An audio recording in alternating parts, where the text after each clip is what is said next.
दुसरं कारण म्हणजे दोन मोठ्या पार्ट्या फोडल्या गेल्या आणि जे फोडाफोडीचं राजकारण अख्ख्या महाराष्ट्रानं बघितलं ते लोकांना कदाचित आवडलं नसावं आणि त्यामुळं सुद्धा मतदान थोडंसं फिरलेलं आपण पाहतोय.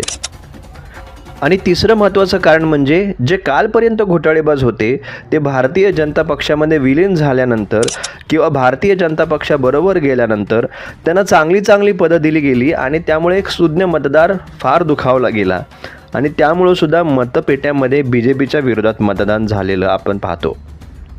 या 3 कारणाबरोबर बाकीची काही कारणं असतील का? तर हो, संविधान धोक्यात आहे आणि BJP कसं संविधान बदलण्याची तयारी करत आहे हा अजेंडा अतिशय चांगल्या पद्धतीनं विरोधकांनी सेट केला.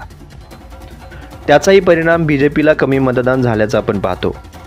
शरदचंद्र पवारांच्या राष्ट्रवादी काँग्रेसने बारामतीची निवडणूक इमोशनल पातळीवर लढवली आणि ती खेळी शरद पवारांनी अगदी साजेशा पद्धतीने खेळून दाखवली.